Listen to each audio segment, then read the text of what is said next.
bedroom. "So sorry to interrupt," he said in a smooth, deep voice, "but these two should absolutely not be married." "Who is that?" Stuart hissed, daring to give me an accusing stare as a low rumble of whispers emanated from the pews. "Oh, she doesn't know me, Stuart," the man said, looking 100% comfortable in his uncomfortable role. He raised one dark eyebrow and added, "But my friend Becca knows you." I gasped, my response entirely authentic, even though I'd actually practiced it beforehand. I'd known this man was coming, but I hadn't expected him to be so good. The man was good. The way he spoke made me feel just as shocked as I'd been 2 nights ago, when I'd discovered Stuart's Becca on his phone. "Listen, pal, I don't know—" "Stuart, shut up." The man looked down at his wrist and straightened his cuff, as if the mere sight of Stuart bored him. "The lovely Sophie deserves so much more than a cheater for a husband. I would imagine most of us here know it isn't the first time. Wasn't there a Chloe last year?" "I don't know who you are, but this is bullshit." Stuart's face was red as he glared at the man, and then his darting eyes came back to me. I looked at his face, remembering how it had looked when he'd sobbingly begged my forgiveness over his Chloe transgression, and he actually had the gall to say to me, "You know it's not true, right?" My gut burned as he feigned innocence, and I said, "How would I know that? Isn't Becca the name of the girl who texted you in the middle of the night and you said it was a wrong number?" "It was a wrong number," he said with wild eyes. "This guy is obviously trying to ruin our day, and you're letting him, Soph." "Then give me your phone," I said calmly, and Pastor Pete pulled at his collar. "What?" Stuart's flushed face twisted, and he glanced at the congregation as though looking for backup.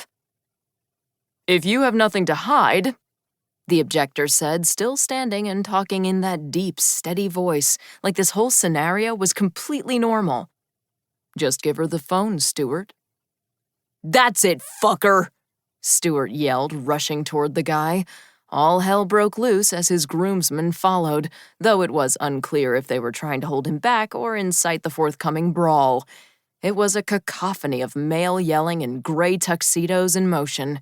His mother yelled, "Stuart, no!" just as Stuart punched the objector square in the face. "Oh my God," I said to no one in particular, watching in disbelief as the objector took the punch without his body moving, as if he hadn't even felt it. Stuart's father looked right at me as he loudly muttered, "Jesus Christ." And Pastor Pete apparently forgot that his lapel mic was on because he sighed and said, "Are you fucking kidding me?"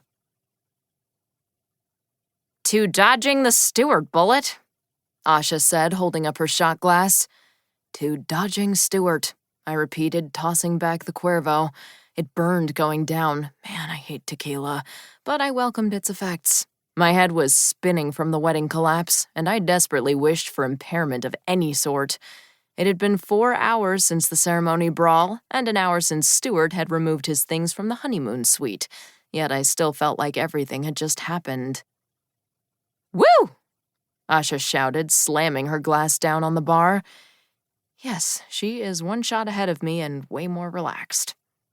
The honeymoon suite had a fully stocked bar between the 2 balcony doors, and we'd been bellied up to it since the moment Stuart had left. "I still cannot believe how perfectly it went down," she said, giving her head a shake. "I mean, technically it's exactly what we paid for, but the dude made everyone at the ceremony hate cheating Stuart and totally sympathize with you." Cheating Stuart. I appreciated her villainizing him.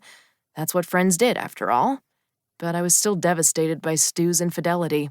Yes, he'd cheated in the past, so I hadn't been completely blindsided, but I'd wholeheartedly believed that it was a one-time mistake, and I'd chugged the Kool-Aid of happily ever after like a damn fool. Until I saw his phone 2 nights ago.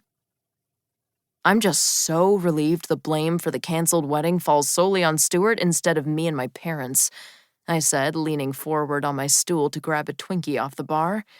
Until Asha found her unorthodox solution, I'd been resigned to marrying Stuart and seeking an annulment after the fact.